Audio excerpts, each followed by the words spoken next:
Hello and welcome to this exploring session, the final session where we look at King Leir and his three daughters. We have got 2/3 of the way into the text. We are now moving into the final scene, scene 20 to the end, I think around scene 32, I think. So there's lots of short scenes coming up, which we will battle through with aplomb. If you want to know the story so far, go and watch the other two videos. Seriously, there's some stuff having, you probably know a basic idea of the plot. And that'll be fine. To gain us additional knowledge about what's going on, we have assembled this crack team of explorers to hunt through the text. So today, reading the part of Perillus and a late edition of The Ambassador, his reception, Ferrero Rocher at the ready, is... Hello, my name is Simon Nader, and I am an ambassador, sadly, without Ferrero Rocher today. I'm an actor, writer, director, and just because it's in front of me, one of my millions of cameras, photographer based in Hertfordshire. And reading today the part of Ragan is... Hello, I'm Sarah Blake. I'm a writer, director and actor based in Germany. And travelling out of the solar system at a rate of knots, reading Mariner 2, Watch Number 1 and Nobleman is... Liza Graham, actor, singer and early modern text coach, 2 actors in London. And reading the part of Gonoril, Mariner 1, a different trajectory out of the solar system, and Captain Number 1 is... Hi, I'm Liz Helen. I'm in North Devon. Reading the parts of Cordella, and Watch Number 2 is... Hello, I'm Helen Good, and I'm a historian. Reading the part of the Gallian king is... Hi, I'm Tamara. I'm a bilingual actor. I also produce sometimes. I'm currently stuck in Germany, usually based in London. Reading the part of Mumford, Sans Sons is... Hi, I'm Alan Scott, based in Suffolk.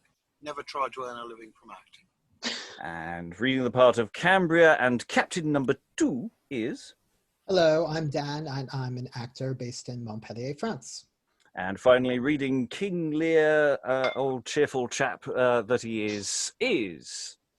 Keith Hill, a London-based actor, writer, director, and cat victim. And I'm your host, Robert Crighton. I'll be reading what few stage directions there are and generally keeping everything moving forward. We have just had the epic scene 19 where King Leir and Perillus have almost been murdered by the fabulous part of Messenger. The Messenger, having a last-minute change of heart, doesn't kill them, and they are spared. And so scene 20 will run straight into scene 21 as we read it now. Scene 20 is a very short scene, just with the ambassador doing a little bit of a speechifying a bit before we go to the court of, or at least the presence of the king and queen of France and Mumford. So, without further ado, enter the Gallian ambassador alone. There is of late news come unto the court that old Lord Leir remains in Cambria. I'll hie me thither presently to impart my letters and my message unto him.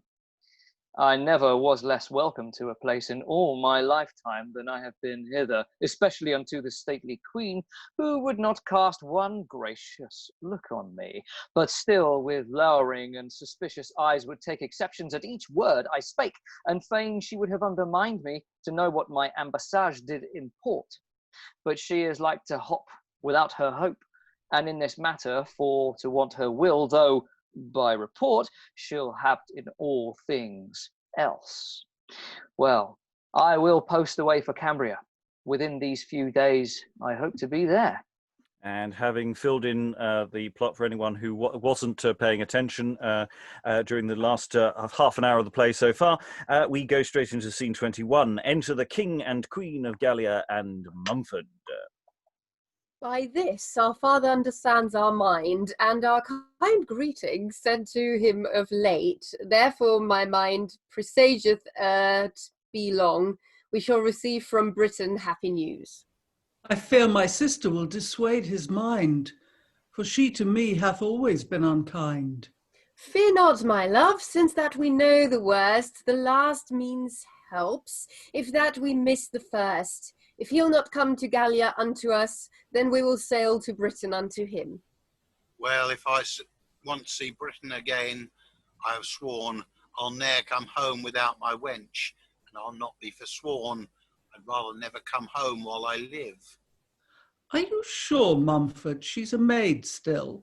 Nay, I'll not swear she's a maid, but she goes for one. I'll take her at all adventures, if I can get her. Aye, that's well put in. Well put in? Nay, 'twas well ill put in. For had it been as well put in, as ere I put in my days, I would have made her follow me to France. Nay, you'd have been so kind as take her with you. Or else, were I as she, I would have been so loving as I'd stay behind you. Yet I must confess you are a very proper man, and able to make a wench do more than she would do. Well, I have a pair of slops for the nonce, will hold all your mocks. Nay, we see you have a handsome hose. Aye, and of the newest fashion. More bobs, more, put them in still. They'll serve instead of bombast, yet put not too many, lest the seams crack, and they fly out amongst you again. You must not think to outface me so easily in my mistress' quarrel, who, if I see once again, 10 team of horses shall not draw me away, till I have full and whole possession. Aye, but 1 team and a cart will serve the turn. Not only for him, but also for his wench. Well, you two are one, I'll give you over. Since I see you so pleasantly disposed, which indeed is but seldom seen, I'll claim a promise of you, which you shall not deny me. A promise is debt, and by this hand you promised it me. Therefore you owe it me, and you shall pay it me. I'll sue you upon an action of unkindness. Prithee, Lord Mumford, what promise did I make thee? Faith, nothing but this, that the next fair weather, which is very now, you would go in progress down to the seaside, which is very near. Faith, in this motion I will join with thee, and be a mediator to my queen.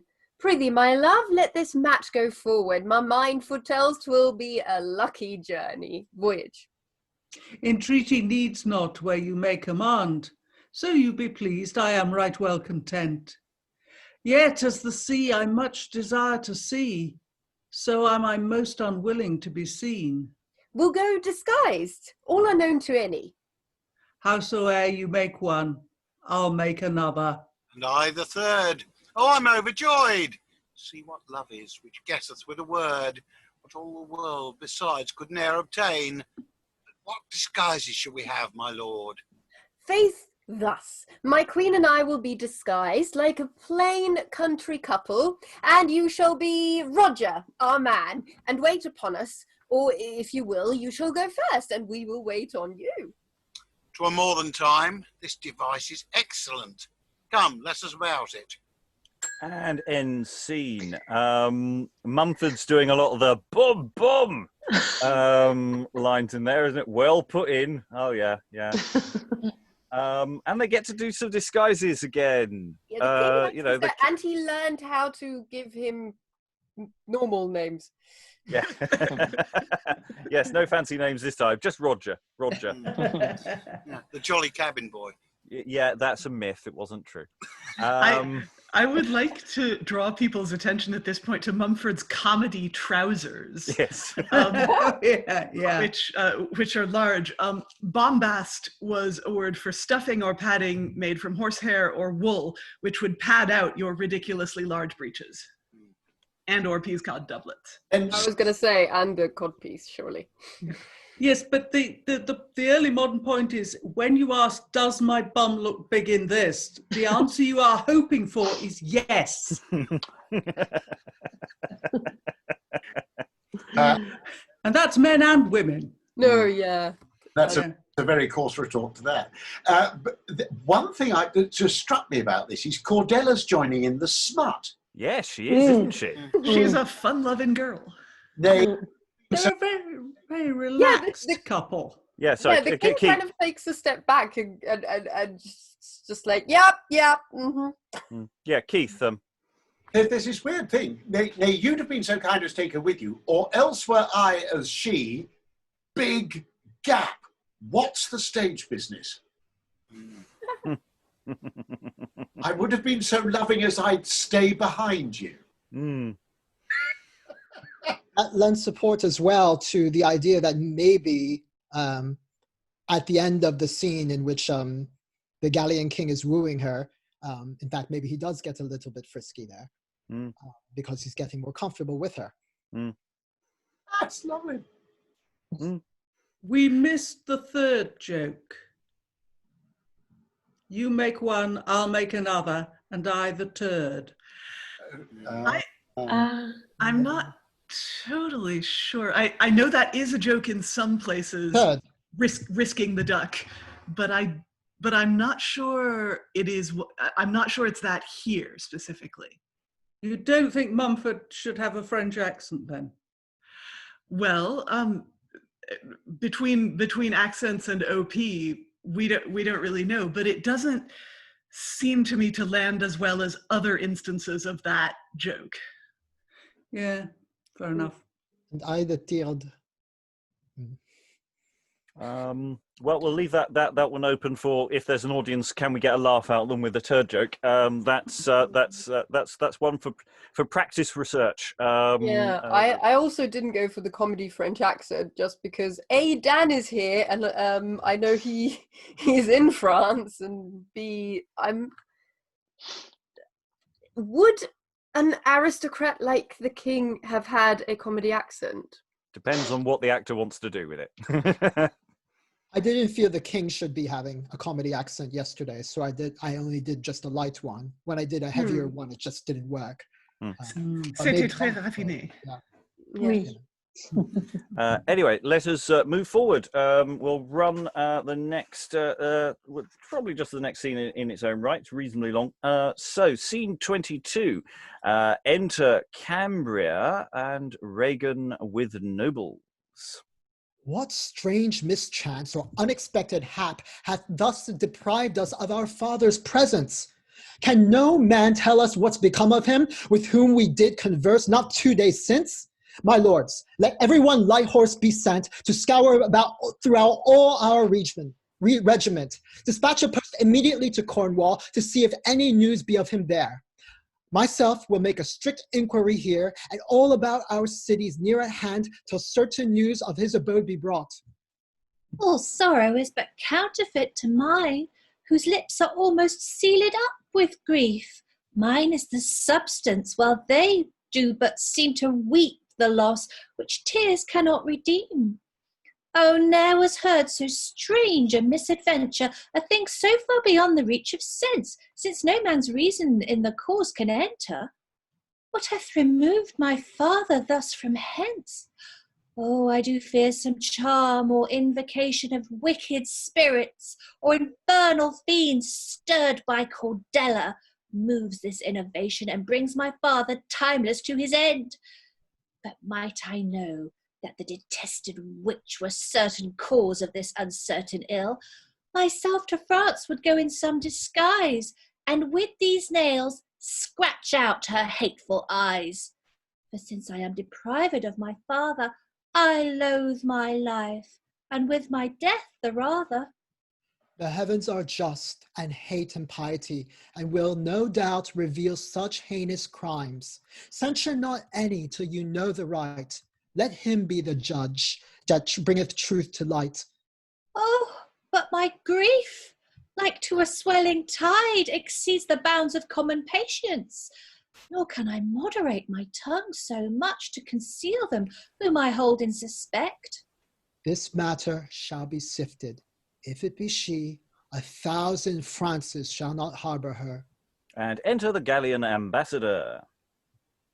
All happiness unto the Cambrian king. Welcome, my friend. From whence is thy ambassage? I come from Gallia, unto Cornwall sent, with letters to your honourable father, whom there not finding as I did expect, I was directed hither to repair. Frenchman, what is thy message to my father? My letters, madam, will import the same, which my commission is for to deliver. In his absence, you may trust us with your letters. I must perform my charge in such a manner as I have strict commandment from the king. There is good packing twixt your king and you. You need not hither come to ask for him. You know where he is better than ourselves. Madam, I hope not far off. Hath the young murderess, your outrageous queen, no means to colour her detested deeds in finishing my guiltless father's days, because he gave her nothing of a dower, but by the colour of a feigned ambassage to send him letters hither to our court? Go, carry them to them that sent thee hither, and bid them keep their scrolls unto themselves. They cannot blind us with such slight excuse to smother up so monstrous viled abuse. And were it not, it is against the law of arms to offer violence to a messenger. We would inflict such torments on thyself as should enforce thee to reveal the truth. Madam, your threats no whit appall my mind. I know my conscience guiltless of this act. My king and queen, I dare be sworn, are free from any thought of such impiety, and therefore, madam, you have done them wrong, and ill beseeming with a sister's love, whom in mere duty tender him as much as ever you respected him for dower. The king, your husband, will not say as much. I suspend my judgment for a time, till more apparence give us further light. Yet, to be plain, your coming doth enforce a great suspicion to our doubtful mind, and that you do resemble, to be brief, him that first robs and then cries, stop the thief. Pray God some near you have not done the like. Hence, saucy mate, reply no more to us. And she strikes him. For Ow. law of arms shall not protect thy tongue. Ne'er was I offered such discourtesy. God and my king, I trust ere it be long, will find a mean to remedy this wrong. And exit the ambassador. How shall I live to suffer this disgrace at every base and vulgar peasant's hands? It ill befitteth my imperial state to be thus used, and no man to take my part. What should I do? And she weeps. What should I do? Infringe the law of arms were to my everlasting obloquy? But I will take revenge upon his master, which sent him hither to delude us thus. Nay, if you put up with this, be sure, ere long, now that my father is thus made away, she'll come and claim a third part of your crown, as due unto her by inheritance. I will prove her title to be naught but shame and the reward of parricide, and make her an example to the world, for after ages to admire her penance. This I will do, as I am Cambria's king, or lose my life to prosecute revenge. Come, first let's learn what news is of our father, and then proceed as best occasion fits. And they exit. So, nice to see the ambassador coming in, really playing his cards close to his chest, pretty much enacting what he said in his little speechette earlier. And then the different sort of reactions to news and things that's going on between Cambria and Ragan. Thoughts about Ragan and Cambria in this scene? You were having fun with Ragan, I could tell. When I was reading and listening to her monologue yesterday, there was somebody who I used to know, and I could just hear that soliloquy in her voice. So today I thought, oh right, yeah, okay. And what you didn't know is she's here with us this afternoon. Hey!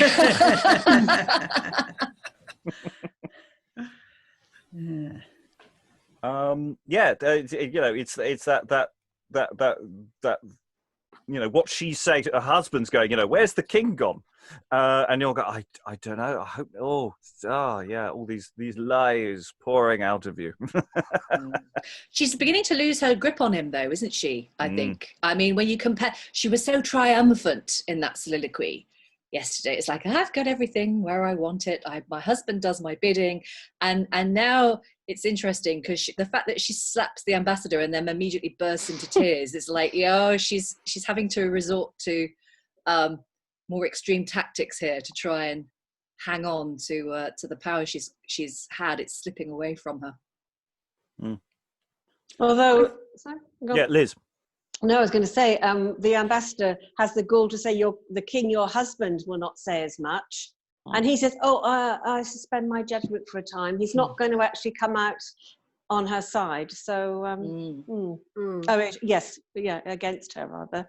So he's living the impression that everyone has had, that she said in her speech yesterday, that he does everything he wants me to do. I want him to do. Yes, he doesn't though, does he? He doesn't actually back her. He doesn't. No, he no. doesn't. But you get the feeling of someone who says, "Well, I don't know, but if push came to shove, he might not dare go against her." So is he hiding behind the chivalric code? You think? He's just trying to keep the peace, isn't he? Yeah. He's just like he's so far under the thumb. He's got no chance. Well, there's a sense that he's that there is some thought his own thinking is going on. It's just he hasn't quite broken cover yet, has he? Right. Perhaps. I didn't sense he was being weak there. Yeah. I sense that he was just being his own person. Helen. One of the things that struck me very much in that scene is that everybody there, and in fact practically everybody in the play, is working from a completely different knowledge base.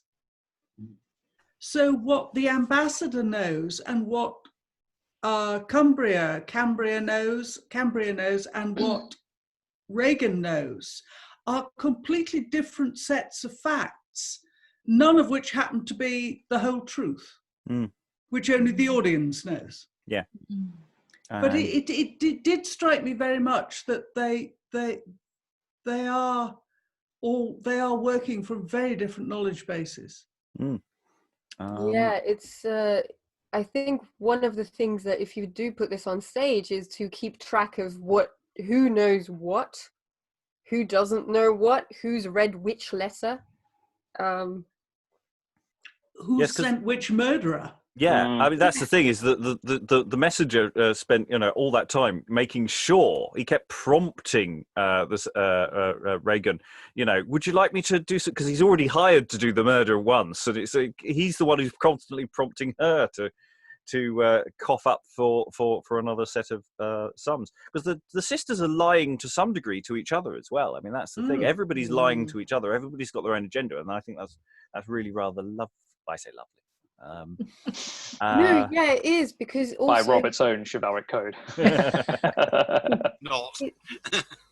They also, the sisters, Ragan and I always want to pronounce it in a horrible way, so I won't. But the two older sisters, obviously, they have. Not actually necessarily wrong to say it in that way as well. They're looking at the another spelling. They have complete license to be utterly evil, and I love that. Okay, we're going to have to move forward, so we're going to go into scene 23, and we have a whole selection of swarthy mariners. So enter Leir, Perillus, and two mariners in sea gowns and sea caps. My honest friends, we are ashamed to show the great extremity of our present state, in that at this time we are brought so low that we want money to pay our passage. The truth is so, we met with some good fellows a little before we came aboard your ship, which stripped us quite of all the coin we had, and left us not a penny in our purses. Yet wanting money, we will use the mean to see you satisfied to the uttermost. Looks on Leir. Here's a good gown. 'Twould become me passing well. I should be fine in it. And looks on Perillus. Here's a good cloak. I marvel how I should look in it. Had we others to supply their room, though ne'er so mean, you willingly should have them. Do you hear, sir? You look like an honest man. I'll not stand to do you a pleasure. Here's a good, strong, motley gabardine. Cost me 14 good shillings at Billingsgate. Give me your gown for it, and your cap for mine, and I'll forgive your passage. My heart, and 20 thanks. And Leir and he changeth. Do you hear, sir? You shall have a better match than he, because you are my friend. Here is a good sheep's russet sea gown will bide more stress, I warrant you, than 2 of his. Yet, for you seem to be an honest gentleman, I am content to change it for your cloak and ask nothing for your passage more. And pulls off Perillus' cloak. My own I willingly would change with thee, and think myself indebted to thy kindness. But would my friend might keep his garments still. My friend, I'll give thee this new doublet, if thou wilt restore his gown unto him back again. Nay, if I do, why would I might ne'er eat powdered beef and mustard more, nor drink can of good liquor whilst I live. My friend, you have small reason to seek to hinder me of my bargain. But the best is, a bargain's a bargain. Friend, it is much better as it is, for by this means we may escape unknown till time and opportunity do fit. Hark, hark, they are laying their heads together, they'll repent them of their bargain, and on 'twere best for us to go while we are well. God be with you, sir. For your passage back again, I'll use you as unreasonable as another. I know thou wilt, but we hope to bring ready money with us when we come back again. Exit the mariners. Har. Ever men in this extremity, in a strange country and devoid of friends, and not a penny for to help ourselves. Kind friend, what thinkst thou will become of us? Be of good cheer, my lord. I have a doublet, will yield us money enough to serve our turns until we come unto your daughter's court, and then, I hope, we shall find friends enough. Ah, kind Perillus, that is it, I fear, and makes me faint or ever I come there. Can kindness spring out of ingratitude, or love be reaped where hatred hath been sown? Can henbane join in leek with mithridat, or sugar grown in wormwood's bitter stalk? It cannot be, they are too opposite. And so am I to any kindness here. I have thrown wormwood on the sugared youth, and like to henbane poisoned the fount whence flowed the mithridat of a good child's will. I, like an envious thorn, have pricked the heart, and turned sweet grapes to sour unrelished sloes. The causeless ire of my respectless breast hath soured the sweet milk of Dame Nature's paps. My bitter words have galled her honey thoughts, and weeds of rancour choked the flower of grace.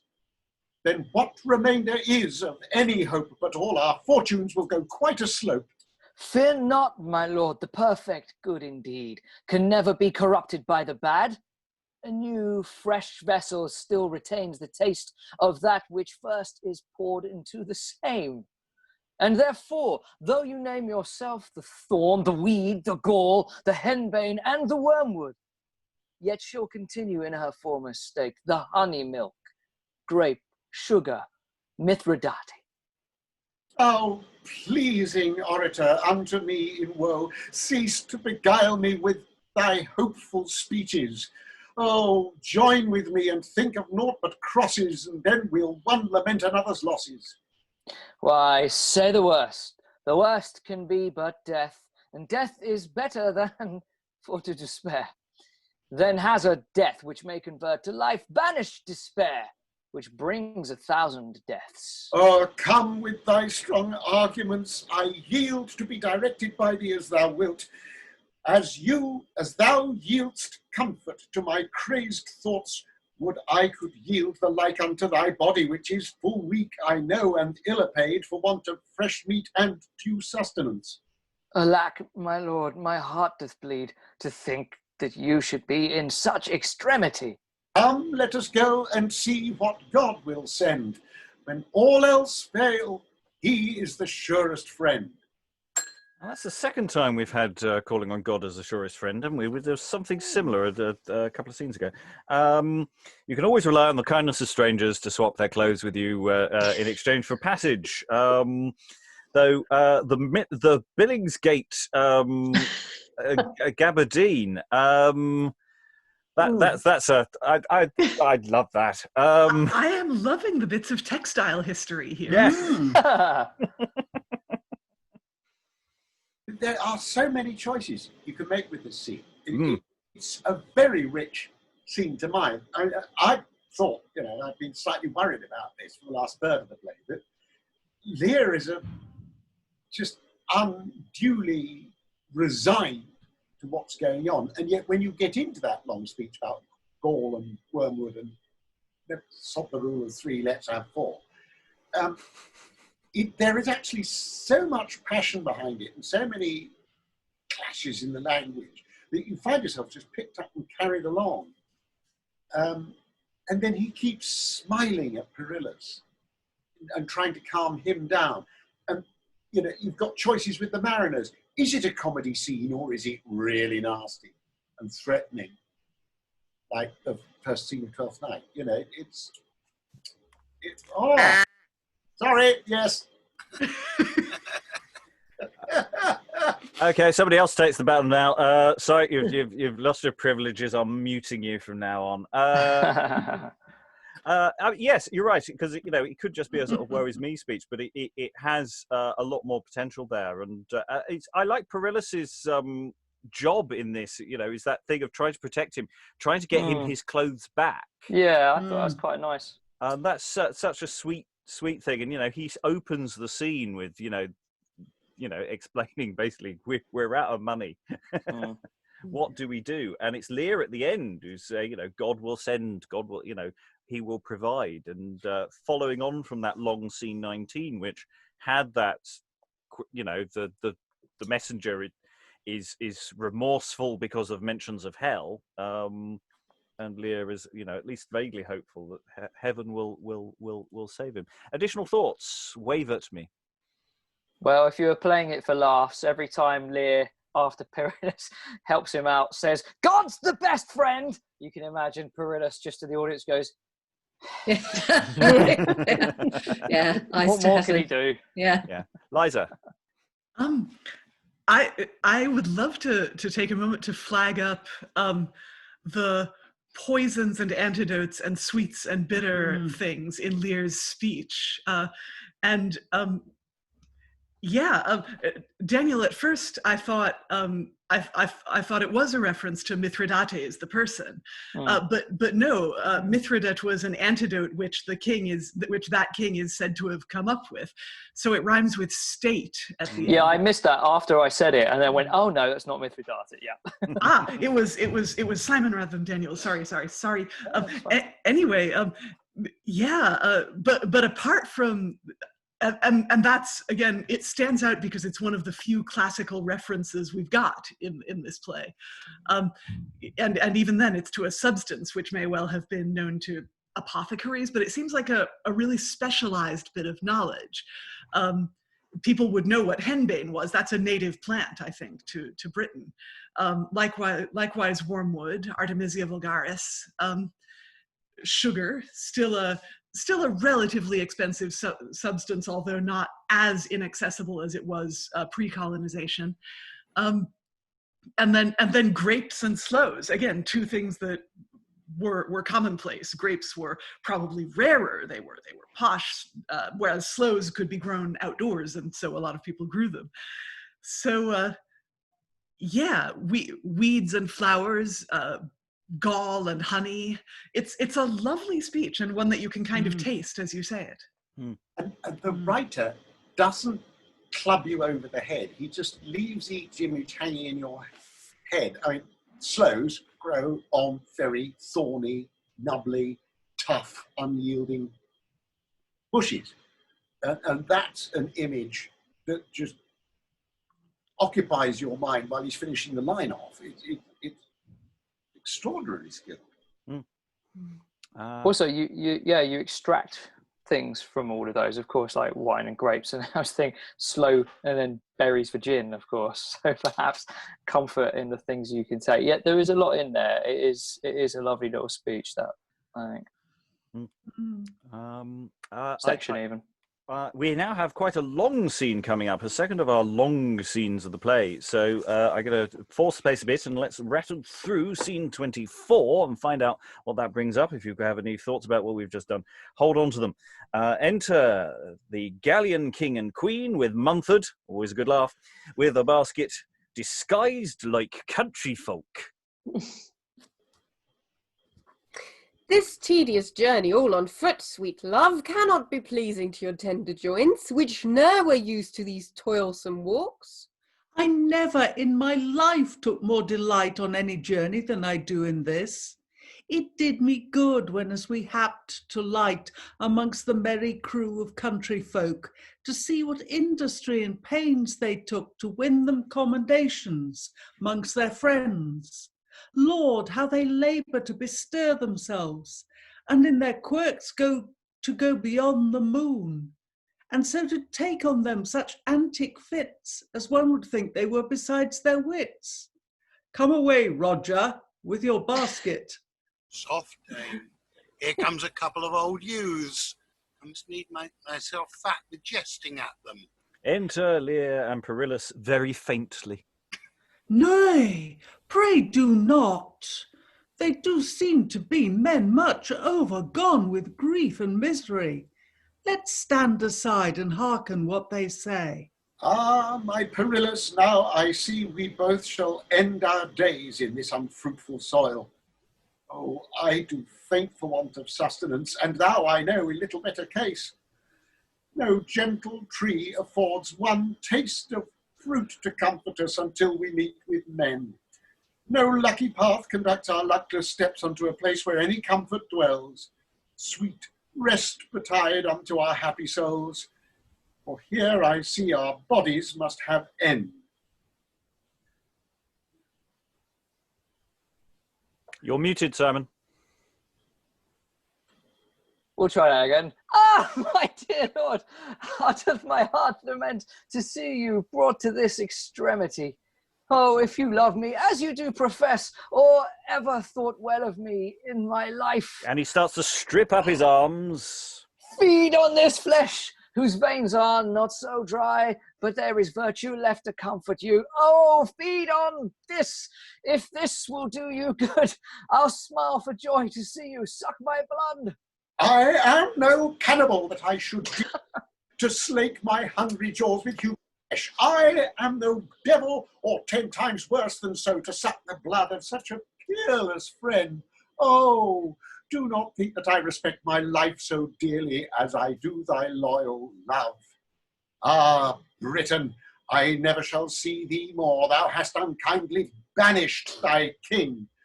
And yet thou dost not make me to complain, but they which were more near to me than thou. What do I hear? This lamentable voice. Methinks ere now I oftentimes have heard.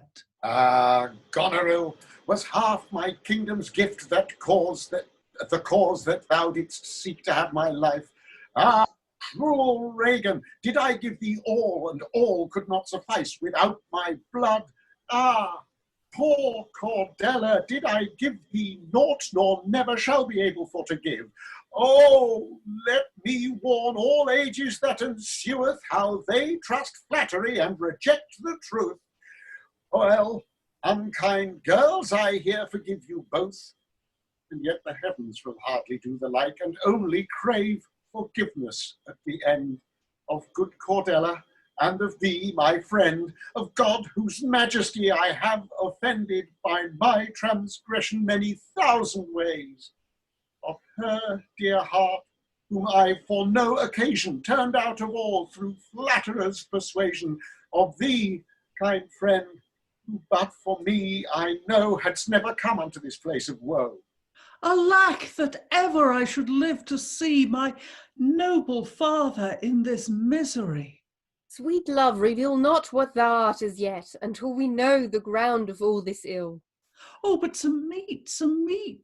Do you not see how near they are to death for want of food? Lord, which didst help thy servants at their need, or now or never send us help with speed. Oh, comfort, comfort. Yonder is a banquet, and men and women, my lord, be of good cheer, for I see comfort coming very near. Oh, my lord, a banquet, and men and women. Oh, let kind pity mollify their hearts, that they may help us in our great extremes. God save your friends, and if this blessed banquet affordeth any food or sustenance, even for his sake that saved us all from death, vouchsafe to save us from the gripe of famine. And she bringeth him to the table. Here, father, sit and eat. Here, sit and drink. Would it were far better for your sakes. And Perillus takes Leir by the hand to the table. I'll give you thanks anon. My friend doth faint and needeth present comfort. Leir drinks. Warrant, he ne'er stays to say grace. Oh, there's no sauce to a good stomach. The blessed God of heaven hath thought upon us. Thanks be his, and these kind courteous folk by whose humanity we are preserved. They eat hungrily. Leir drinks. And may that draught be unto him as was that which old Æson drank, which did renew his withered age and made him young again. And may that meat be unto him as was that which Elias ate, in strength whereof he walked 40 days and never fainted. Shall I conceal me longer from my father, or shall I manifest myself to him? Forbear a while until his strength return, lest being overjoyed with seeing thee, his poor weak senses should forsake their office, and so our cause of joy be turned to sorrow. What cheer, my lord? How do you feel yourself? Methinks I never saw such savoury meat. It is as pleasant as the blessed manna that rained from heaven among the Israelites. It hath recalled my spirits home again and made me fresh as erst I was before. But how shall we congratulate their kindness? In faith, I know not how sufficiently, but the best mean that I can think on is thus: I'll offer them my doublet in requital, for we have nothing else to spare. Nay, Spiritus, for they shall have mine. Pardon, my lord, I swear they shall have mine. Perillus offers his doublet. They will not take it. Ah, who would think such kindness should remain amongst such strange and unacquainted men, and that such hate should harbour in the breast of those who have occasion to be best? Ah, good old father, tell me thy grief. I'll sorrow with thee, if not add relief. Ah, good young daughter, I may call thee so, for thou art like a daughter, I know. Do you not owe her still? What, is she dead? No, God forbid. But all my interest's gone by showing myself too much unnatural, that I have lost the title of a father and may be called a stranger to her rather. Your title's good, for 'tis always known. A man may do as him list with his own. But have you but one daughter then in all? I have more by 2 than would I had. Oh, say not so, but rather see the end. They that are bad may have the grace to mend. But how have they offended you so much? If from the first I should relate the cause, 'twould make a heart of adamant to weep, and thou, poor soul, kind-hearted as thou art, dost weep already ere I do begin. For God's love tell it, and when you have done, I'll tell you the reason why I weep so soon. Then know this first: I am a Briton born, and had 3 daughters by one loving wife. And though I say it, of beauty they were spared, especially the youngest of the 3, for her perfections hardly matched could be. On these I doted with a jealous love, and thought to try which of them loved me best by asking them which would do most for me. The first and second flattered me with words, and vowed they loved me better than their lives. The youngest said she loved me as a child might do, and her answer I esteemed most vile. And presently, in an outrageous mood, I turned her from me to go sink and swim, and all I had, even to the very clothes, I gave in dowry with the other 2. And she that best deserved the greatest share, I gave her nothing but disgrace and care. Now, mark the sequel. When I had done thus, I sojourned in my eldest daughter's house, where for a time I was entreated well, and lived in state sufficing my content. But every day her kindness did grow cold, with which I with patience put up well enough, and seemed not to see the things I saw, but at the last she grew so far incensed with moody fury and with causeless hate that in most vile and contumelious terms she bade me pack and harbour somewhere else. Then was I fain for refuge to repair unto my other daughter for relief, who gave me pleasing and most courteous words, but in her actions showed herself so sore as never any daughter did before. She prayed me in a morning out betime to go to a thicket 2 miles from the court, pointing that there she would come talk with me. There she had set a shag-haired murdering wretch to massacre my honest friend. Judge yourself. Although my tale be brief, it ever may had greater cause of grief. No, never like impiety was done, since the creation of the world begun. And now I am constrained to seek relief of her to whom I have been so unkind, whose censure, if it do award me death, I must confess she pays me but my due. But if she show a loving daughter's part, it comes of God and her, not my desert. No doubt she will. I dare be sworn she will. How know you that, not knowing what she is? Myself a father have a great way hence, used me as ill as ever you did her, yet that his reverend age I once might see, I'd creep along to meet him on my knee. Oh, no men's children are unkind but mine. Condemn not all because of others' crime, but look, dear father, look, behold, and see. Thy loving daughter speaketh unto thee. And she kneels. Oh, stand thou up, it is my part to kneel and ask forgiveness for my former faults. And he kneels. Oh, if you wish, I should enjoy my breath. Dear father, rise, or I receive my death. And so he riseth.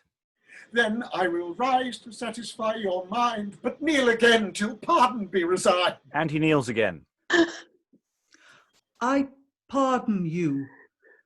The word beseems not me, but I do say so for to ease your knee.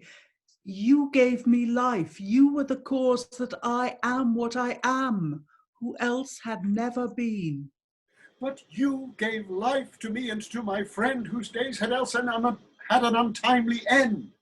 You brought me up when I was but young, and far unable for to help myself. I cast thee forth when as thou wast but young, and far unable for to help thyself.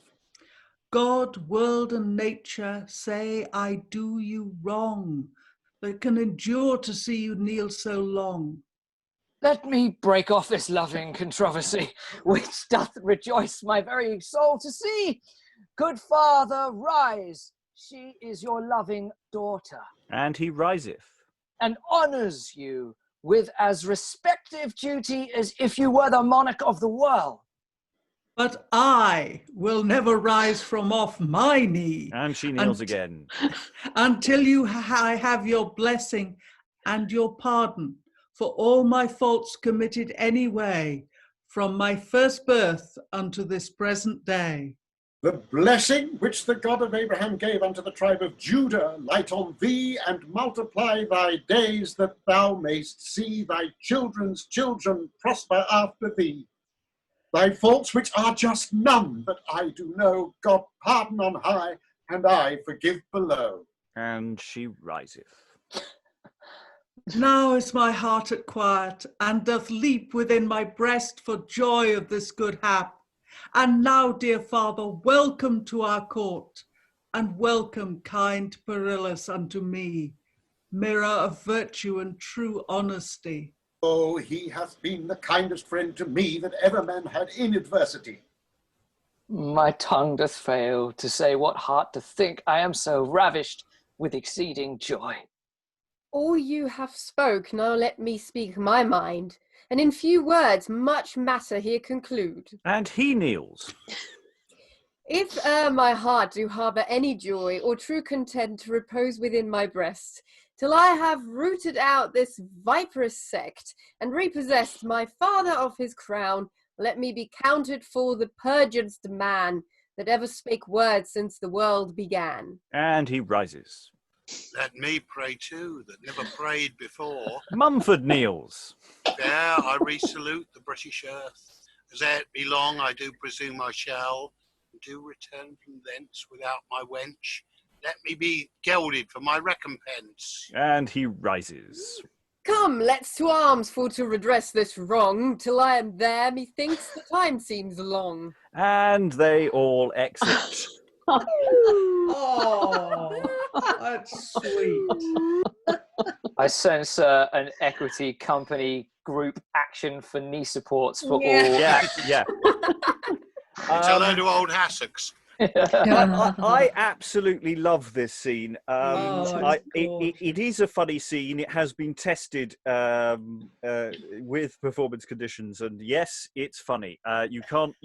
It is sweet as well at the same time, and the fact that Mumford at the end sort of parodies what everybody else has been doing with their excesses is fabulous. But I absolutely love it. I think it's really quite sweet and silly at the same time. And you've got that business with Perillus and Leir again of going, no, me, no, you give, you keep your clothes, no, take your clothes off. This sort of competitive clothes giving away thing. And just pure coincidence that yesterday we did a play about starving people desperate for food, which features a character who's also called Ragan. And then we have this scene, and I'm just sort of going, There were echoes, weren't there? There really were. Yeah. Little nudges that I found very interesting. Thoughts about this scene? The rhymes flying around. Yes. And where they're put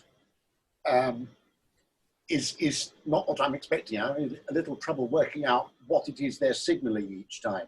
But that last exchange between Cordella and Leir, where you've got a three-way E rhyme, me, honesty, me, adversity. I mean, it's the grins are plastered onto everybody's faces by the words. It really, really rings very strong of that folk tale thing that we had come up yesterday and the day before. It does feel so much of that sort of ilk. It's incredibly strong. It's such a feel-good scene, though. You know, I mean, it's beautiful. And Lear's blessing, I have never, ever come across a blessing so utterly comprehensive as that. My standout is the clear market for a Father's Day card where Cordella's, you brought me up when as I was but young and far unable for to help myself. From Hallmark. Yeah. Oh, yeah, we haven't. And then batted straight back in the same words. Yeah. I also really love the fact that Leir talks about his tale being brief after he's just told, spent a page and a half telling it. That made me chuckle. Yes. And it is that thing that there isn't really a way to make that speech shorter, is there? He's sort of got to do all of it. I mean, I was sort of sitting there thinking, that's quite a long speech. We all know this in the audience. But actually, for someone to sit down and say, this is the narrative of stuff, let's all make sure we're on the same page. He's the first person that actually had a proper conversation about the plot, whereas everybody else throws details out there. It's like, its characters are resolving this situation by talking to each other. And it's not like one of those plays where, if only they'd said this, we'd all have been saved. In this, no, they do. They have a proper crossover of information. And a lot of the information that he's giving is completely unknown to the majority of the characters. Yeah. So Perillus knows it, but a lot of it is news to the King, Cordella, and Mumford. Yeah, and so I guess it would really leap off the page when you staged it, because when we're reading it, it's like, as Helen said earlier, we the audience know what's going on, and we're reading Leir's lines. But actually, I suppose if it was staged, the audience's main attention would be on the reactions of the people who were hearing it, because that's where the drama would be, really. Yeah. They're about to get their ambassador come back and say he's been slapped round the chops by the Queen of Corn. Yep. If the ambassador can find them, I mean, they're in disguise, Yeah. But they're in disguise, but they have brought a picnic table, which is always very sensible. Yes. Is this? I wanted to ask actually. Is this? We talked before about a banquet being canapes, basically. Is this what this is then? Well, this is like little snacks. It's a picnic. Yeah, they're disguised like country folks with a basket, so it's whatever can fit in a basket. Where the table comes from, God, is it a picnic table in a park somewhere? I don't know. Can you imagine if the basket just had legs and that's the picnic table? Yeah, yeah, Shunk. yeah. That's or, that. Or the stump of a felled tree. Yeah. I think the stage direction's being a bit too literal there. I think a picnic basket where legs come out of the bottom is going to make the audience laugh. Yes. I don't think it can help but get a laugh. But the scene is so joyous and giving. I think it's what it's there for. One verbal one, a word that's come up several times in the script so far is viled, V-I-L-D. In some cases it could be read as wild, in other cases it could be read as vile. It's not a word I've come across. I don't know if anybody else is more familiar with the vocabulary of the period. It comes up pretty regularly, I would say, especially in in the original texts. You see it a lot. Modern editors, for stage purposes, will often amend it to simply to vile, but viled, you do see it quite a bit. And it is sort of somewhere in that sense. There is a bit of a crossover in that sense of it does have a nice connection. We do need to move forward. Need to crack on with the action. The actions going on, people. So scene 25 into 26, maybe even into 27. There's a dog in my background. I apologise for that. So I will mute myself as enter Ragan Solar. I feel a hell of conscience in my breast, tormenting me with horror for my fact, and makes me in an agony of doubt for fear the world should find my dealing out. The slave who I'm appointed for the act, I ne'er set eye upon the peasant since. Oh, could I get him, for to make him sure, my doubts would cease, and I should rest secure.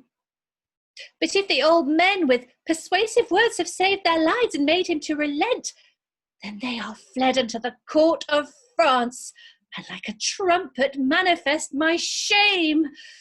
A shame on these white-livered slaves, say I, that with fair words so soon are overcome. Oh, God, that I had been but made a man, or that my strength were equal with my will.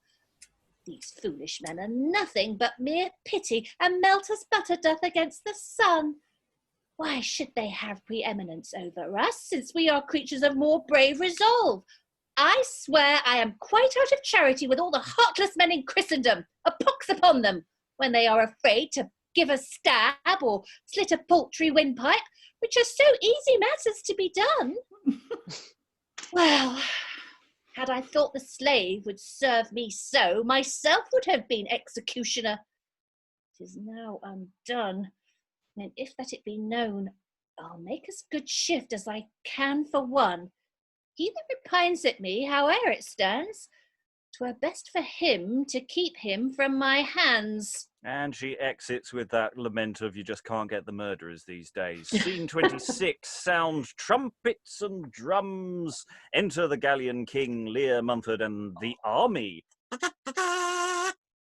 Thus have we brought our army to the sea, whereas our ships are ready to receive us. The wind stands fair, and we in 4 hours' sail may easily arrive on British shore. where unexpected we may them surprise, and gain a glorious victory with ease. Wherefore, my loving countrymen, resolve, since truth and justice fighteth on our sides, that we shall march with conquest where we go. Myself will be as forward as the first, and step by step march with the hardiest weight.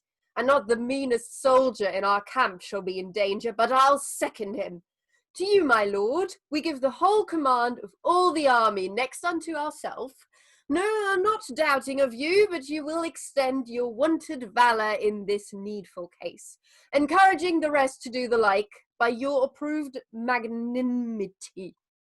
My liege, 'tis needless to spur a willing horse that's apt enough to run himself to death. For here I swear by that sweet saint's bright eye, which are the stars which guide me to good hap, either to see my old lord crowned anew, or in his cause to bid the world adieu. Good Lord Mumford, 'tis more of your goodwill than any merit ought to cert in me. And now to you, my worthy countrymen, ye valiant rate of Genoesian Gauls, surnamed Red Shanks for your chivalry, because you fight up to the shanks in blood, show yourselves now to be right Gauls indeed, and be so bitter on your enemies that they may say you are as bitter as Gaul. Gaul then, brave shot with your artillery. Gaul then, brave halberds with your sharp point bills, each in their pointed place, not one, but all. Fight for the credit of yourselves and Gaul. Then what should more persuasion need to these? To those that rather wish to deal than hear blows, let's to our ships, and if that God permit, in 4 hours' sail I hope we shall be there. And in 5 hours more, I make no doubt, we shall bring our wished desires about. And we'll just pause there. Lots of martial talk from Mumford there. It's always slightly disappointing when the clown has to explain his own joke. It's like, bitter Gauls, as bitter as Gaul. Yeah. Keep up at the back there. Yeah. So Ragan gets a really, really meaty little speech there before we go into war and battle and things. Really setting your stall out there, aren't you? She's not happy. Slit a poultry windpipe. Wonderful T-shirt. Yeah. It makes me realise how long it is since we saw Gonoril. Yeah. Yes. Yeah. Oh, who's she done? That's the thing. She might be doubling as some of the various captains and watch people. That Ragan speech is absolutely gorgeous, but it is needed for mechanical reasons. There are no costume changes going on, and I wonder if I've missed one. But yes, what is going on? Why those two scenes there? I think it makes sense. Everyone's getting ready for war, so you need to send Ragan on to make sure everybody's ready. Yeah, but the king was dressed as country person, and he's now got to be in armour. Yeah, so he's got takes Reagan's time. speech. It's a while. There's loads of time in Reagan's speech to get changed. Yeah. But also, it's quite a lovely counterpoint, isn't it? Because on the one side, you've got, the captain and the king and Mumford and this great big army and Leir and everybody. And then on the other side, you've got Ragan. And I would not necessarily put my money on the big army, actually, because she is pissed. Well, especially if your army is being led by Mumford. If you're being led by the clown. Yeah, that did worry me. Yeah. It was really hard to not to try and read that straight as the king. It's like, we're going to put you in charge. Why am I doing that? I will tell you only once. The plot suddenly kicks off again. It's like after these moments of stillness, actions happening in quick succession. And talking of quick succession, we're going to do two scenes in a row. We're going to go to enter for scene 27. Enter a captain of the watch and 2 watchmen. My honest friends, it is your turn tonight to watch in this place, near about the beacon, and vigilantly have regard, if any fleet of ships pass hitherward, which if you do, your office is to fire the beacon presently, and raise the town. And the captain exits. I fear nothing. We know our charge, I warrant. I have been a watchman about this beacon this 30 year, and yet I ne'er see it stir, but stood as quietly as might be. Faith, neighbour, and you'll follow my vice. Instead of watching beacon, we'll go to watch Goodman Jennings and watch a pot of ale and a rasher of bacon. And if we do not drink ourselves drunk, then so, I warrant, the beacon will see us when we come out again. Aye, but how if someone excuse us to the captain? 'Tis no matter. I'll prove by good reason that we watch the beacon. As for example. I hope you do not call me ass by craft, neighbour. No, but for example, say, here stands the pot of ale. That's the beacon. Aye, 'tis a very good beacon. Well, say, here stands your nose. That's the fire. Indeed, I must confess, 'tis somewhat red. I see, come marching, in a dish, 60 pieces, salt bacon. Oh, I understand your meaning. That's as much as to say 60 ships. True, you conster rightly. Presently, like a faithful watchman, I fire the beacon and call up the town. Aye, that's as much as to say you set your nose to the pot and drink up the drink. You're in the right. Come, let's go fire the beacon. Yay! And they exit. Scene 28, enter the King of Gallia with a still march, Mumford and soldiers. Now march our ensigns on the British earth, and we are near approaching to the town. Then look about you, valiant countrymen, and we shall finish this exploit with ease. The inhabitants of this mistrustful place are dead asleep, as men that are secure. Here shall we skirmish, but with naked men, devoid of sense, new waked from a dream, that know not what our coming doth pretend, till they do feel our meaning on their skins. Therefore assail, God and our right for us. And silently they march off, alarum, with men and women half naked. Enter two captains without doublets, with swords. Where are these villains that were set to watch and fire the beacon if occasion served, that thus have suffered us to be surprised and never given notice to the town? We are betrayed and quite devoid of hope by any means to fortify ourselves. 'Tis 10-1, the peasants are overcome with drink and sleep, and so neglect their charge. A whirlwind carry them quick to a whirlpool, that there the slaves may drink their bellies full. This 'tis, to have the beacon so near the alehouse. Enter the watchman drunk, with each a pot. Out on ye villains, whither run you now? To fire the town and call up the beacon. No, sir, to fire the beacon. He drinks. What, with a pot of ale, you drunken rogues? Ooh. You'll fire the beacon when the town is lost. I'll teach you how to tend your office better. And the captain draws to stab them, but enter Mumford and the captains run away. Yield, yield, yield. And he kicks down their pots. Reel? No, we do not reel. You may lack a pot of ale ere you die. But in mean space I answer you want none. Well, there's no dealing with you. You're all tall men and well weaponed. I would there were no worse than you in the town. And he exits. Speaks like an honest man. My collar's passed already. Come, neighbour, let's go. Ooh, nay, let's first see and we can stand. And they exit. There's more alarums, excursions, Mumford running around, and some of them are still half naked. Let's pause there. A lovely sequence of war. It's like, you know, the number of occasions where just because you haven't spent the money in securing your defences with good watch, that this terrible incidents happen. like this one. It's a salutary lesson as well as a funny one. And that, Permission to ask a question, Captain Mannering? yes. No, that was the joke. That was the joke. Yeah, King of Gallia entering on a still march. They're all sneaking about, and yes, half naked. I like the idea. Yeah, always fun. Yeah, well, it prevents costume changes anyway.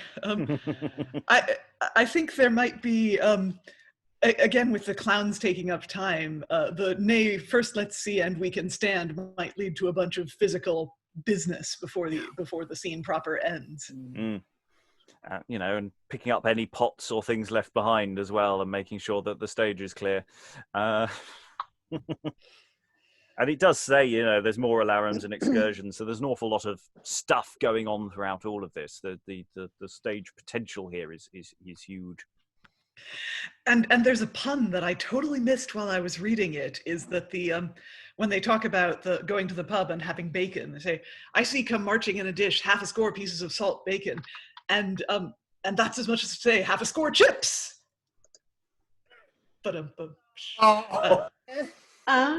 Chipped bacon being a thing at the time. God.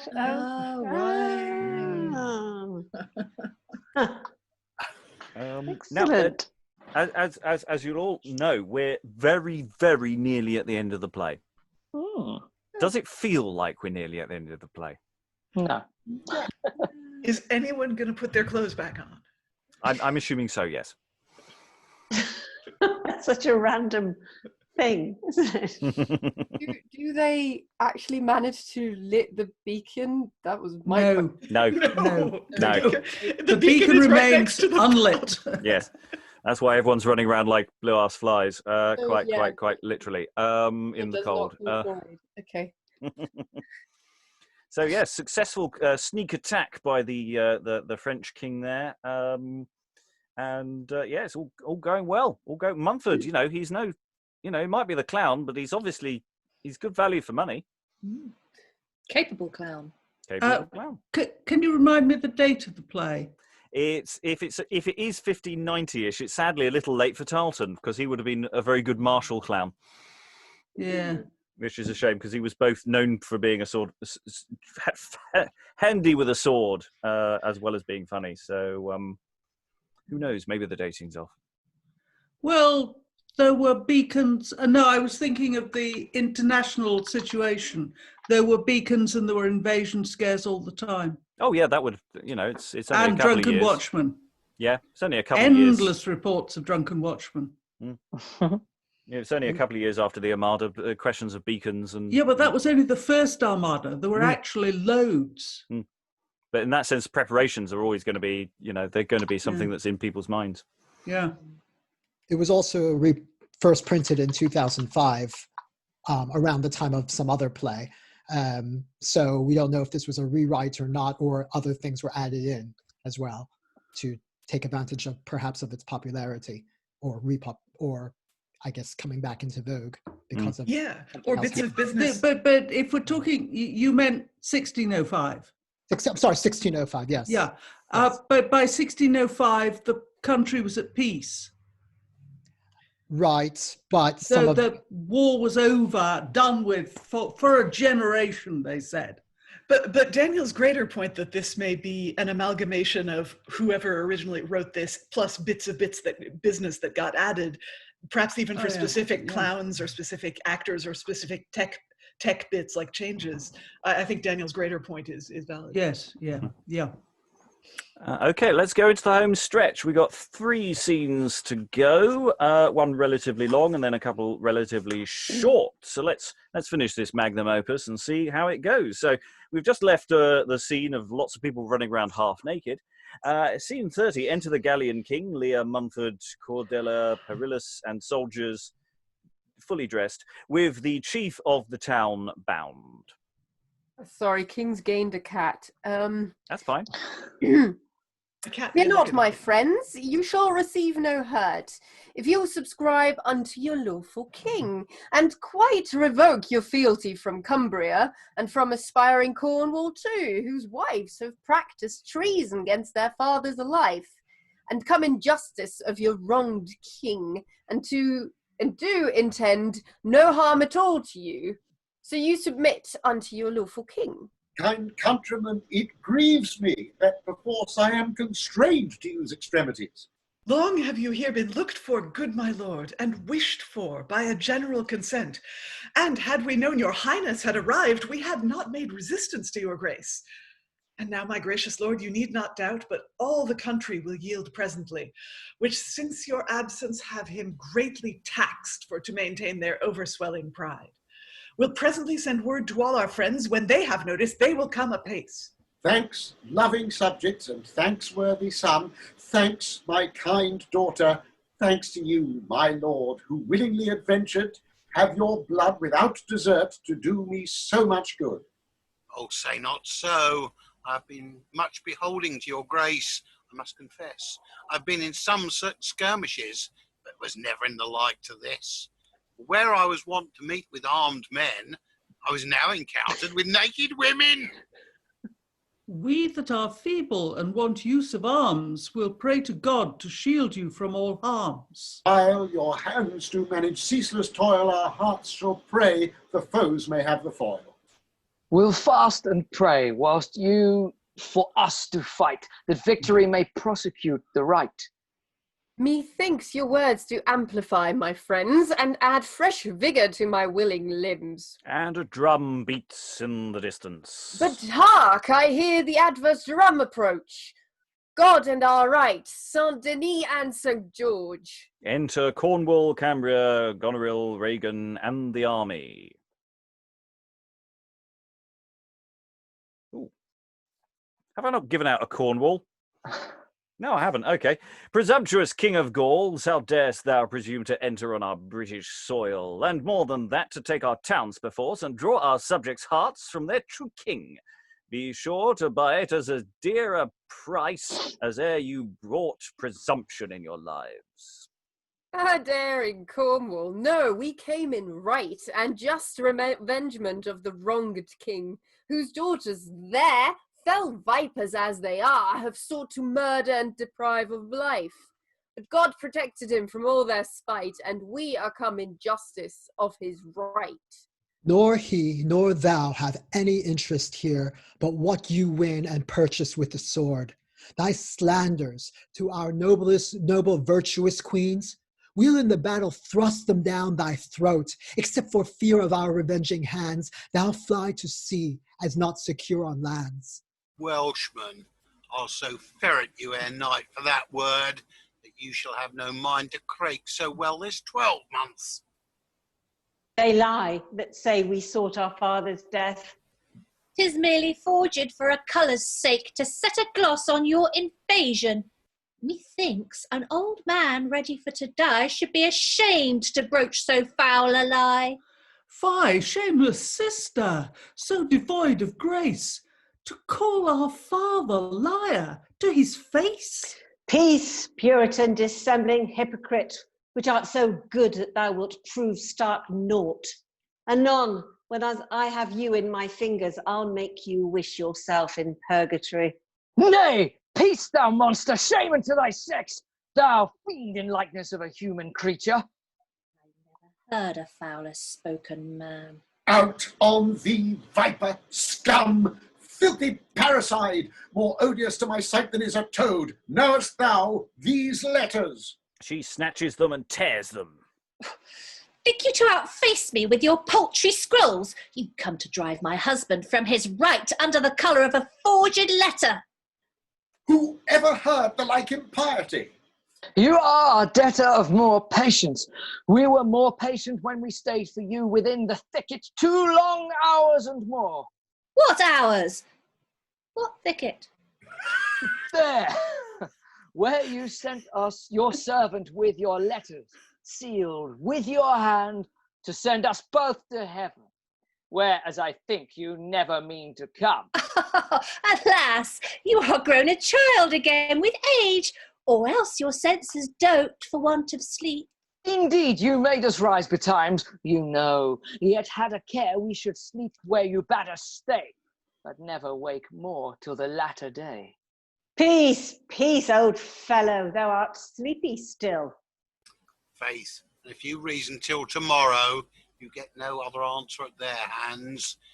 'Tis pity two such good faces should have so little grace between them.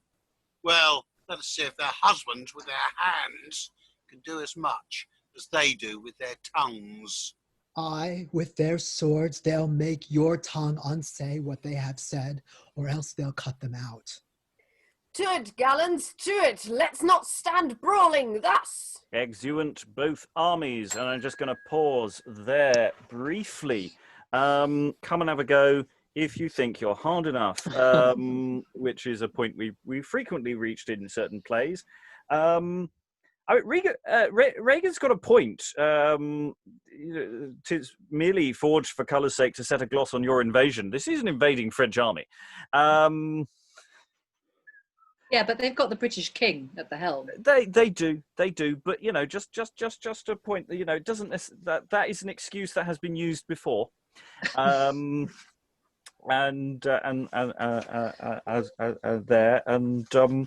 yeah, it's suddenly all the families back together again. Isn't it lovely? Wonderful reunion. Yeah. It's Suddenly like the worst Christmas ever. Yeah. So yeah, the fight is on. We're so nearly there. We're so nearly there. The play's just a hop, skip, and a jump to its end. Lots of calls of vipers and nasty language being thrown at each other. Nobody's really discussing anything. They're just sort of throwing insults at each other, it seems to me. Thoughts? Yeah, I mean,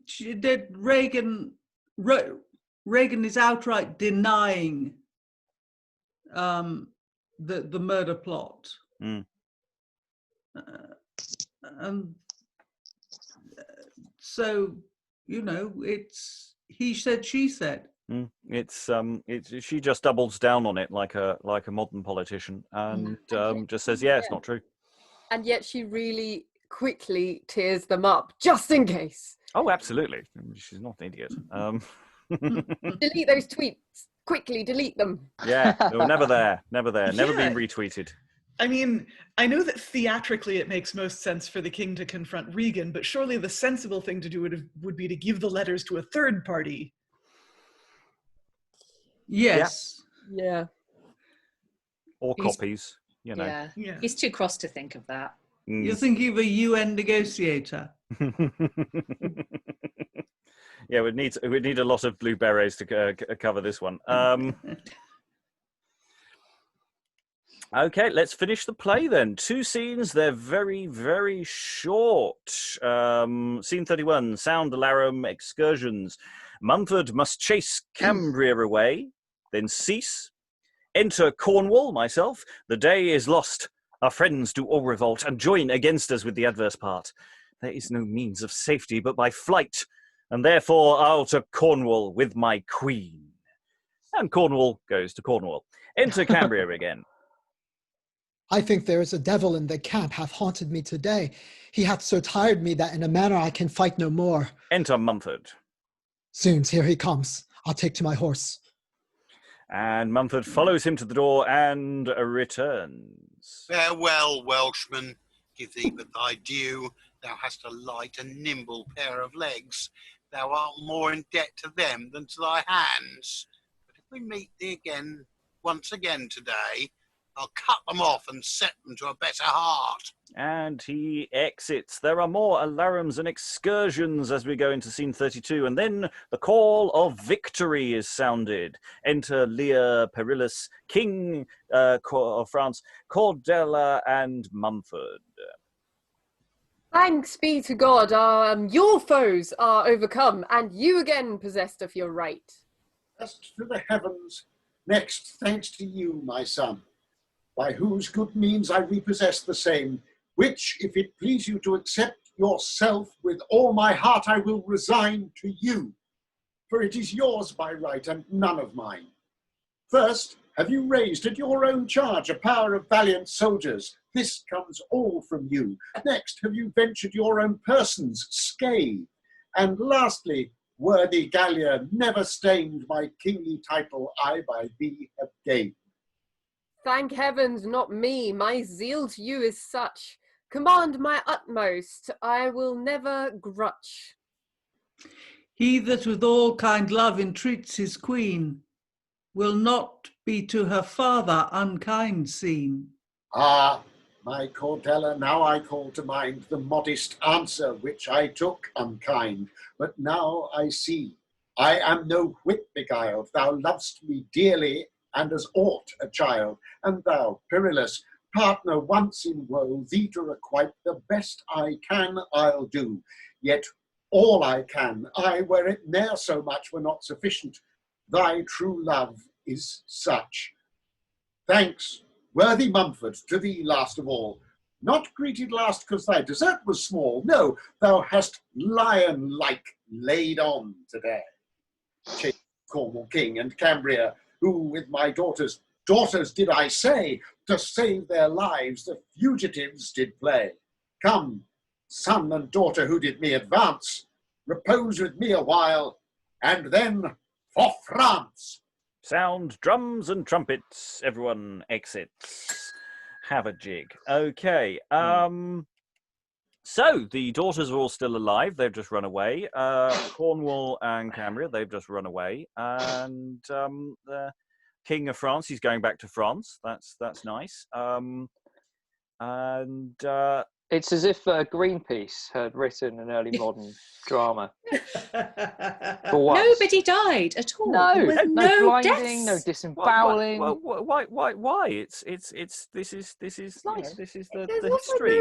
No, just because every play we've done, someone's died. Exactly. I mean, even in the comedies, someone cops it at one point or another. It's rather refreshing. Yeah. Yeah, there was no real battle. They just chase each other. Well, to be fair, we don't know what might be interpolated from things like alarms and excursions. There's fight scenes going on. I think we can fill in the gaps there in production. I think most battle scenes in plays are a bit empty. I always feel they are directors' prerogative to fill in. Liza. So I'm a little bit unsatisfied at the lack of a resolution here, because the one scene where we had Leir and all three daughters together again was the scene before the battle, where they were sticking by their baseless defense against the accusation of murder, which we heard them plot. So there's no comeuppance, there's no resolution between Cordella and her sisters, or there's no declaration. Cornwall and Cambria get to just run. I guess we're avoiding the implications of regicide here, but there's no final resolution between the father and the daughters, or between Cordella and her sisters, and I would like to see that. You don't have him killing his daughters, do you? And to be honest, like Cornwall and Cambria haven't really done anything wrong themselves. No, you don't want anything bad to happen credulous to them. Accessories after the fact, at least. Well, they don't really know what's going on. They've only just found out. There is no. Helen. The Cambria is now stuck in Wales with his missus. Ditto Cornwall in Cornwall with his missus. And the whole of the rest of Britain is going to become a French possession, which seems a little strange. Well, and Mumford hasn't got the girl. That's the unresolved part. Where is Mumford's girl? Well, if all those L's in Leir's congratulations to Mumford did suggest that he'd managed to cop a couple in the middle of the battle. Because L's usually mean lust and lubricity. Lion laid on today. I think, yeah, he might have got laid. You've also got the bit in his speech where he's saying, I've fought men before, but never naked women. Yeah. Yes. So, yeah, it's. I think the director will have to supply a woman with him in that last scene. Yeah, a half-naked Amazon to fight alongside him. I think that works well. Yeah, I was going to say, I think there's quite a lot of scope in this final, depending on how far you wanted to take it, of course. There's quite a lot of scope in these final in the penultimate scene to have the women coming on, even though they've not got speeches. So you could absolutely have Mumford's girl coming on when Leir's having that lion speech. She could appear. I think that would be so funny. But also in the penultimate scene where Cornwall runs away, he makes reference to I'll therefore to Cornwall with my queen. She could be there. The pair of them could run off together. And it did occur to me when Cambria says, "Zounds, here he comes, I'll take me to my home." You could actually have Mumford coming on there to chase him, and Ragan coming on from the other side, I'm going to get you. And Cambria has to literally pick her up, run off with her because she's just trying to scratch Mumford's eyes out. And then when he goes, "Farewell, Welshman," it's it would give it a level of comedy that you perhaps might not want the scene to have, but there's definitely scope for it. I think, especially as she has mistaken him for the messenger. Yeah. Yes, exactly. Yeah. Yeah, it's. I mean, it is a bit of a shame that Gonoril basically peters out and disappears almost entirely in the last third of the play, and Ragan isn't that much better. She does get a few speeches, but she doesn't do an awful lot. And that is a bit of a shame. Gonoril is probably a doubling thing, isn't it? Like Helen suggested, I think she's probably one of the watch. But even so, in this final, when she is on stage, she could say more. She gets a line, 5 lines, and that's it.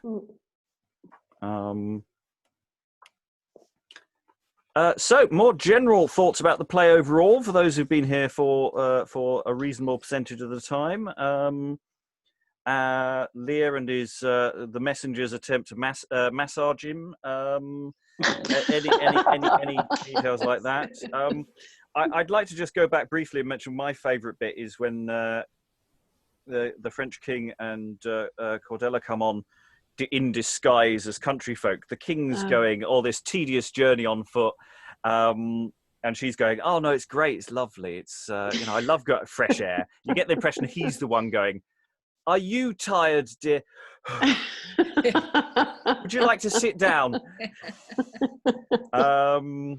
He's the one who's not used to this life, because it's sort of this reflection that she's of this country, and good country living is part of her claim to being a wonderful queen. So that's just what my little random thing I forgot to mention earlier. Anything else? I think something probably had to go from the mix in order to finish the play within a reasonable time. Summer play, isn't it? It's going to go on a bit. It definitely will take stylized staging to push the folk story thing up through and have all those glorious ideas for the staging of the final battle. Get as much comedy out of it to distract people from the fact that there isn't much resolution. Turn it into an absolute job, actually. It's not really got one unifying timbre, has it? Because on the first day when I joined you on this, it felt like a very different play to what we've got. There was a lot less comedy. I was like, it's a pot boiler we're getting in for. And then tonally, it just seems to shift with a strange, not even veiled comedic moments. And as you just said, perhaps not concluded either. So it's funny. I like it less today than I did 2 days ago. Personally. Not enough Scaliger, is there? Maybe that's the reason. Maybe that's the reason. Never saw him again. Yeah. Helen. Mumford goes on a very strange journey. I haven't really managed to reconcile his character. Certainly not his employment as head of the army. It's slightly worrying me, and I am considering a paper on the watch in various forms in early modern drama. I can feel a paper coming on. Yeah, I mean, I certainly found that it was difficult to pitch Mumford because of the way his character seems to shift around. And in fact, in the last 3-4 scenes, the major comedy is actually the drunken watch. Mm. You know, rather than the role that we've said throughout has been the comic. Mm. But I certainly found it quite difficult to work out the tone that I should be using to pitch Mumford in during the bits where he's doing the sort of the mock heroic bit. Mm. And I still feel unsatisfied by the ending due to the fact that the ugly sisters haven't had their true comeuppance. Mm-hmm. It would be possible in that last scene to actually have them bound, standing miserable in the background. Mm. I mean, there's nothing in the text that would say that they hadn't been taken. I know one of them at least says she's off, but nevertheless, it's perfectly possible to have them marching in chains in the triumphal procession. Mm. Well, the other thought that's gone is at the point when Cambria and Cornwall are effectively driven off, and following through the suggestion that was made that in fact what they've done is shove gags on the two sisters and take them off over the shoulders, you know, on the, you know, oi woman, behave, we're off. Just to add something to that, there's an error in the text that we got, but when I looked it up, it says, "I'll take me to my home" in our text, but it's actually horse in that text. If you want to add a gag there. I was going to ask, in fact. I'm amending as we go. Yeah. As am I, thank you. So we're very much into extra time, so quick final thoughts from anyone who hasn't been speaking. Liz, any final thoughts from you?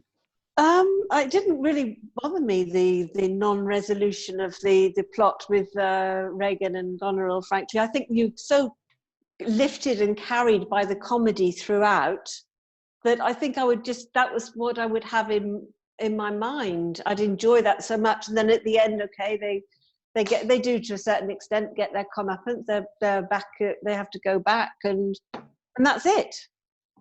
I think it's so. I mean, that bit in the relationship between Leir and Perillus is so funny. The bit when he's saying, "You can drink the blood from my veins." I mean, it's completely over the top. Go on, bite it. It's fantastic. I really enjoyed it. Yeah, it's great. Yeah. Tamara, any final thoughts? I would. Yeah, I had a bit of an identity crisis just now because I was also expecting some deaths, and I'm finding myself disappointed that there are no deaths. Made Never me supposed to be any seriously deaths. Consider how bloodlust plays into this. No. You have enjoyed some deaths in the past, it has to be said. I think it's you know, it's DC rather than Marvel. It's a Batman resolution. The villains have been defeated but not murdered, so it's Batman rather than I don't know, Captain America. But aside from that, I find it fascinating in this play how you have these individual journeys. Even today, for some reason, the ambassador fascinated me, because there is something there in terms of character acting you can do with the role of the ambassador, and the epic bromance, obviously, is something that I think it'd be nice to see that plotted out by itself almost. So yeah, there's something about those individual journeys in this play that I really like. And yeah, I'm just gonna write off the fact that it's not a real resolution, with that's just expectations. Yeah, and I think this has been the struggle of trying to shift people's expectations from what is supposed to be happening, as opposed to what this presents. Sarah, do you have any final thought? I don't think I've come to you yet. I love this play. It really surprised me yesterday, because I thought Leir and Perillus were going to cop it in the thicket, and when they didn't, I was like, oh, okay. And so then I was kind of not surprised today, because I mean, I wasn't entirely sure how, because it could have gone either way, but given what we read yesterday, I thought, oh, this is a comedy, not a tragedy. And then I just think it's great. I don't think there's a bad part in it. But Tamara's right. I think every single character has scope to do something, and I think there's an awful lot of stuff, physical stuff, that you could put in there that it doesn't necessarily come off the page when you're reading it, but I think there is scope there to really bring it to life. And I also think the first third that we read, I mean, I'm just talking about myself now, I don't know about anyone else, but I think because I had a certain set of expectations about this play, based on the history and based on the Chronicle, and based on the fact that, history plays, other history plays that we've read do tend to go a certain way. I had a set of expectations about this play that I think perhaps blinded me slightly to the potential of that first third. I think if you were to go back and re-look at that first third, or certainly if I was to go back and re-look at that first third, having got to the end of it and seeing how it develops, I think there's an awful lot of comedy and characterization and sort of like, I mean, there's a lot of skullduggery in it already, but like the relishing of that skullduggery, a lot of stuff that you could mine it for that we perhaps just didn't necessarily see. So this is a play that I would love to direct, actually, because I think it's fun, and I think it's an actor's play, because I don't think there's a dud part in it. Does anyone else have any burning final thoughts before I go into closing? Just wave. Dan. Yes, I didn't really have any issue with this either. It reminded me more of the tone of James when we did James IV there.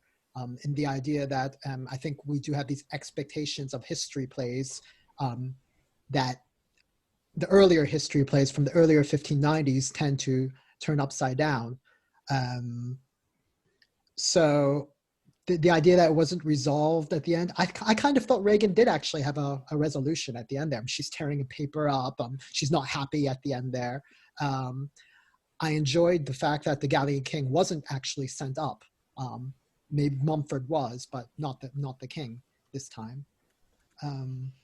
I agree. I think it's something that could be and should be staged. There's a lot of good comic elements that can really be brought out, and you can really take advantage of whoever your acting company is. And, it's not just comedy, but there's the joyousness of telling a story. I mean, my sort of final thought is that unless anyone else has got anything they're tearing to say, because we really are into. Liza, are you desperate to say something? Only like one sentence, maybe two. Yeah. I can see all the reasons, and I guess perhaps anyone who listened or participated can too, that this play sticks in the mind. It's got scenes that are going to stay with you as images after you've left the theater. And it also has bits that are extremely frustrating. And so one can kind of see why some people might have wanted to rewrite it. No, I don't see that at all. I mean, the way I see it is, you know, it's narrative baton passing. Seems to be the way it works. That you know, we have the first that first third. We've got a lot of setup going on. We've got things. And, you know, at that point, we need a Scaliger. And then the story moves on, and it moves on to something else. And it isn't actually interested necessarily in tying off a specific journey for characters like Gonoril and Ragan. You know, the overall narrative, getting the king to the end, is interesting. But then it sort of moves and it diverts, and it's just this baton passing as it goes off into slightly different areas and back and forth. And as long as the journey itself is fun, I don't think it matters. And it seems to be deliberate, the way that it offhandedly introduces characters and then throws them away. It isn't interested in tying off all the ends, and that seems to be the fun that the play has. Just to close us, I'm going to do a very, very brief little bit of storytelling, just to give you the end of the story. So hereupon, this is from Hollingshed. Hereupon, when this army and navy of ships were ready, this is where we're sort of at the battle, Leir and his daughter Cordella with their husband took the sea, and arriving in Britain fought with their enemies and discomfited them in battle. And then was Leir restored to his kingdom, which he ruled after this by the space of 2 years, and then died 40 years after he first began to reign. His body was buried in Leicester, underneath a car park. No, sorry. In a vault under a channel of the river between the town. Cordella, the youngest daughter of Leir, became queen, and after her father's decease, ruled the land of Britain right worthily during the space of 5 years, in which time her husband died. And then about the end of those 5 years, her 2 nephews, sons to her aforesaid sisters, disdaining to be under the government of a woman, levied war against her and destroyed a great part of the land, and finally took her prisoner, and laid her fast inward, wherewith she took such grief, being a woman of manly courage, and despairing to recover liberty. There she slew herself, when she had reigned, as before is mentioned, the term of 5 years. So the play quite deliberately stops. The play deliberately stops at a point where, you know, a nice happy moment before everything goes to shit. And on that, and on that cheerful note, I'd like to thank all the readers today for their work in celebrating this fun and cheerful play of King Leir and his 3 daughters, available in repertoire of your local pantomime company anytime soon. And with that, goodbye. Bye. Bye. Bye.